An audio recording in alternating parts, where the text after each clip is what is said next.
Hello and welcome to my studio again. Today I'm going to talk a little bit about collections. Now we all collect things, whether it's a conscious collection or not, and I certainly have. I've collected things throughout my life. In fact, I've got a little seashell here, and I used to live in Central America and I've carried this shell with me. So it doesn't have to be anything which is particularly valuable, but these things carry enormous significance. They do to me. I was walking again along the beach because I do like the sea a lot, and I found all these little pieces of glass and I collected them. The children collected them with me, and what I have done, I've made many paintings just out of arranging these little pieces of glass on paper and sometimes incorporating with a jug or vases and flowers. So it's important to think about collections, and one thing often leads into another. Painters have used collections of things and they often turn up in their paintings. If you think of Matisse, you see the same fabric recurring, the same vase throughout his life. We have the painter Morandi, Italian painter. He used to collect vases and he became absolutely obsessed with looking at them and the relationship of one vase to the other. Most of his work comprised of that. And he used to paint and draw the area around the vase, the space between the vase, and he drew in pencil, he painted in oil paint, he did etchings, and this was the bulk of his work throughout his life. And he was utterly obsessed with the vase. And this is what we have to be, is never be afraid to be obsessed with something. The other one who I love, another painter, a very feminine painter, is Elizabeth Blackadder. She trained under Anne Redpath. Anne Redpath's a very special painter for me because she was born in the same town as I was, that's Hawick in Scotland. Now look what she's collected here. She travelled to Japan a lot and she has all these wonderful, what are everyday objects in Japan, but because they're out of context and a different culture, they're really interesting. And they've been the subject matter of a huge body of work. Let me see if I can find some for you. Of prints, of oil paintings, and of watercolours. You might want to look at some of our work too. Now, where do you start? Well, you could start in the studio.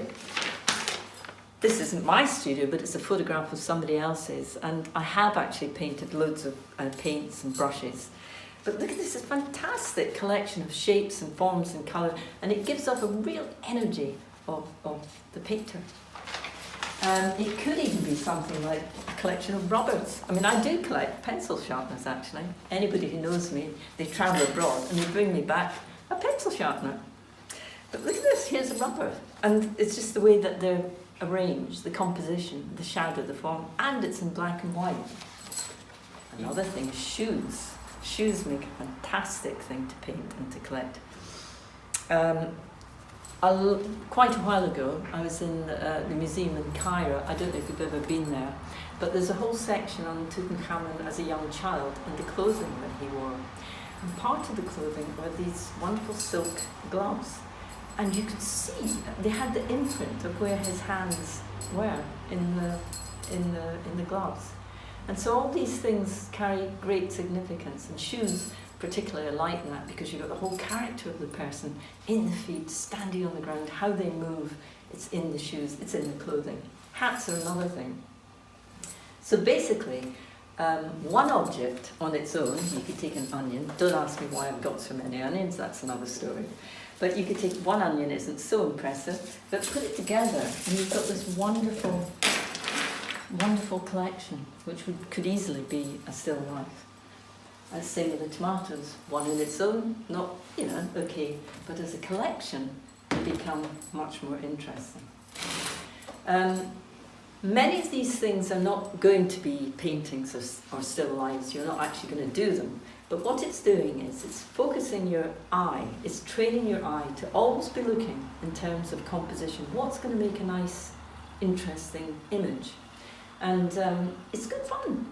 If you watch small children, one thing that you tend to do is very much put their objects in very specific places. And this is a playful thing, but it's a very important thing to do. And as adults, I think that we have actually lost the habit of doing that. We think it's frivolous, but you can be frivolous, and that's the whole point, is to be playful and to find things out. And also you've got all this in the home as it is anyway, and it puts a different dimension to it. I'm always moving and changing objects.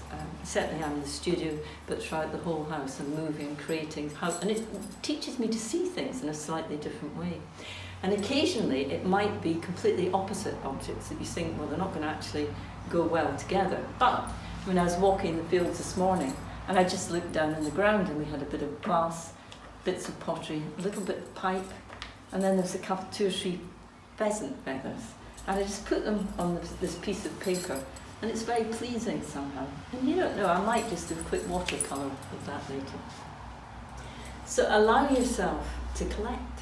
Allow yourself to be obsessive, and see what happens and see what comes out of it. See you next time.